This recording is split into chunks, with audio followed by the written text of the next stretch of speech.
রাজশাহীতে ট্রাকের ধাক্কায় সেনাবাহিনীর টহল গাড়ি খাদে আহত ১০। বাড়ির লোকদের বেঁধে প্রবাসীর ঘরে ডাকাতি, স্বর্ণালংকার ও নগদ টাকা লুট। এদিকে ডাকসু নির্বাচনে সেনাবাহিনী মোতায়েনের সিদ্ধান্ত। মাইটিভি দখলের অভিপ্রায়ে তৌহিদ আফ্রিদি ও তার বাবাকে গ্রেপ্তার করানো হয়েছে বলছেন ভিপি নূর। সর্বশেষ জানাবো, হাসনাতকে উদ্দেশ্য করে ফেসবুকে পোস্ট দিলেন রুমিন ফারহানা। শুনছিলেন সংবাদ শিরোনাম, এবারে বিস্তারিত। রাজশাহীতে ট্রাকের ধাক্কায় সেনাবাহিনীর টহল গাড়ি খাদে আহত ১০। রাজশাহীর মোহনপুরে সেনাবাহিনীর একটি টহল গাড়িকে পেছন থেকে একটি ট্রাক ধাক্কা দিলে দুইটি যানবাহন রাস্তা থেকে ছিটকে খাদে পড়ে যায়। এতে ৮ জন সেনা সদস্য সহ মোট ১০ জন আহত হয়েছেন। মঙ্গলবার ভোর ৫:৩০টার দিকে রাজশাহী নওগাঁ মহাসড়কের মোহনপুর মডেল টাউনের সামনে দুর্ঘটনা ঘটে। আহতদের মধ্যে ট্রাকের চালক ও তার সহকারীও রয়েছেন। মোহনপুর থানার ভারপ্রাপ্ত কর্মকর্তা আতাউর রহমান জানান, দুর্ঘটনায় আহতদের মধ্যে একজনকে রাজশাহী সিএমএইচ এবং দুজনকে রাজশাহী মেডিকেল কলেজ হাসপাতালে ভর্তি করা হয়েছে। বাকিদের প্রাথমিক চিকিৎসা দেওয়া হয়েছে।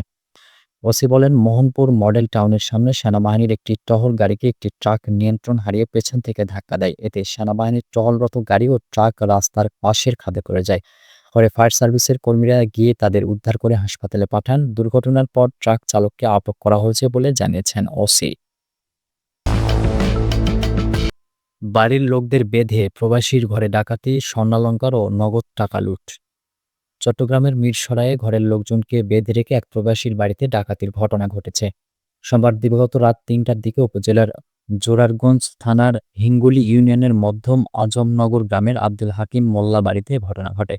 এ সময় ডাকাত দল স্বর্ণের প্রায় ৭ ভরি গহনা, ৩০,০০০ টাকা সহ মূল্যবান মালামাল নিয়ে গেছে বলে জানিয়েছেন ওই ঘরের বাসিন্দারা। কুয়েত প্রবাসী হেলাল উদ্দিনের ভাই আরমান হোসেন ফাহিম জানান, সোমবার রাত ৩টার দিকে ঘরের দরজা ভেঙে ঢুকে ৩ জন সদস্যকে ছুরি দেখিয়ে প্রথমে তারা হাত পা বেঁধে ফেলে, পরে ১০ থেকে ১৫ জনের একটি সশস্ত্র ডাকাত দল। পরে তারা ঘরে হানা দেয়। মুখে কালো মুখোশ ও হাফ প্যান্ট পরা ডাকাতদের হাতে রিভলভার, চাপাতি এবং বিভিন্ন দেশীয় অস্ত্র ছিল। তারা ঘরে থাকা পুরুষদের কাপড় ও দড়ি দিয়ে হাত মুখ বেঁধে ফেলে। এরপর ঘরে থাকা তার বোন ও ভাবির প্রায় ৭ ভরি স্বর্ণ ও নগদ টাকা নিয়ে যায় তারা। তিনি আরও জানান, ডাকাতরা চলে যাওয়ার পর ভোরে ঘরের বাসিন্দাদের চিৎকার শুনে প্রতিবেশীরা তাদের উদ্ধার করেন। এ বিষয়ে জোরারগঞ্জ থানার ভারপ্রাপ্ত কর্মকর্তা আব্দুল হালিম জানান, খবর পেয়ে পুলিশ ঘটনাস্থলে পরিদর্শন করেছে, তদন্ত চলছে। অভিযোগ পেলে আইনগত ব্যবস্থা গ্রহণ করা হবে।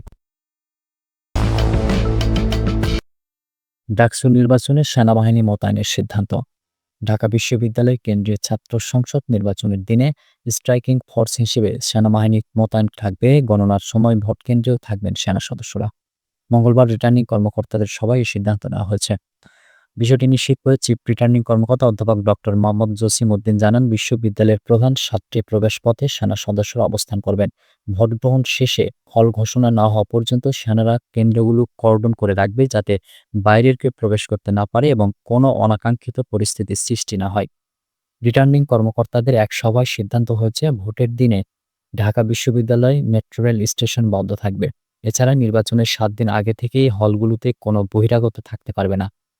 এদিকে আজ থেকে ডাকসু ও হল সংসদ নির্বাচনের আনুষ্ঠানিক প্রচার প্রচারণা শুরু হয়েছে। নির্বাচন কমিশন পোস্টার, লিফলেট ও হ্যান্ডবিল ব্যবহারের সুনির্দিষ্ট দিক নির্দেশনা দিয়েছে এবং প্রার্থীদের নির্ধারিত সময়সূচি মেনে প্রচারণা চালানোর আহ্বানও জানিয়েছে। মাইটিভি দখলের অভিপ্রায়ে তৌহিদ আফ্রিদি ও তার বাবাকে গ্রেপ্তার করানো হয়েছে বলছেন ভিপি নূর। গণ অধিকার পরিষদের সভাপতি নুরুল হক নূর অভিযোগ করেছেন, মাইটিভি দখলের অভিপ্রায়ে কিছু ব্যক্তি যোগসাজশে মাইটিভির চেয়ারম্যান নাসিরুদ্দিন সাথী ও তার ছেলে কন্টেন্ট ক্রিয়েটর তৌহিদ আফ্রিদিকে গ্রেপ্তার করিয়েছে। নুরুল হক নূর সোমবার দিবাগত রাতে নিজের ফেসবুকে দেওয়া এক স্ট্যাটাসে একথা বলেন। তিনি স্ট্যাটাসে দাবি করেন, জনকণ্ঠ দখলের ন্যায় মাইটিভি দখলেও সুপরিকল্পিতভাবে কিছু ব্যক্তি পরস্পর যোগসাজশে মাইটিভির চেয়ারম্যান নাসিরুদ্দিন সাথী ও তার ছেলে তৌহিদ আফ্রিদিকে গ্রেপ্তার করিয়েছে। এতদিন তারা নগদ ৫ কোটি কিংবা শেয়ার লিখে নেওয়ার দেন দরবার করেছে। সমঝোতায় মিলেনি, তাই ডিজিটাল ও ফিজিক্যাল মবের মাধ্যমে প্রশাসনের উপর চাপ সৃষ্টি করে তৌহিদ আফ্রিদি ও তার বাবাকে গ্রেপ্তার করিয়েছে। ঢাকা বিশ্ববিদ্যালয় কেন্দ্রীয় ছাত্র সংসদের সাবেক ভিপি নূর বলেন, এই যে তৌহিদ আফ্রিদি ও তার বাবাকে যাত্রাবাড়ী থানার ছাত্র হত্যা মামলায় আসামি করে ১ বছর পর গ্রেপ্তার করানো হয়েছে, মামলার বাদী কি আদৌ জানে এই মামলায় কাকে কাকে আসামি করা হয়েছে? তৌহিদ আফ্রিদি কিংবা তার বাবা ছাত্র হত্যা করেছে এই মামলা প্রমাণ করতে পারবে? তাহলে কেন এই নাটক? এসব ইস্যুতে সরকারের উপর দেশি বিদেশি চাপ বাড়বে, ফলে স্বাভাবিকভাবে দেখা যাবে দেশি বিদেশি চাপে অনেক ক্ষেত্রে সরকার বা আইন শৃঙ্খলা বাহিনী প্রকৃত অপরাধীদের বিরুদ্ধেও পদক্ষেপ গ্রহণে পিছপা হতে বাধ্য হবে বলে মনে করেন নূর। তিনি বলেন, কার্যত এসব ভুল পদক্ষেপ প্রকারান্তে ফ্যাসিবাদের ফিরে আসার রাস্তা তৈরিতে সহায়ক ভূমিকা পালন করবে।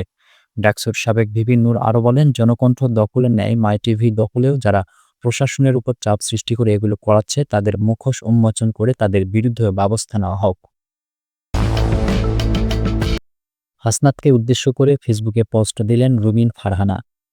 রাজনৈতিক অঙ্গনের নতুন বিতর্কের জন্ম দিয়েছেন বিএনপির সহ আন্তর্জাতিক বিষয়ক সম্পাদক রুমিন ফারহানা ও জাতীয় নাগরিক পার্টির দক্ষিণ অঞ্চলের মুখ্য সংগঠক হাসনাত আবদুল্লাহ।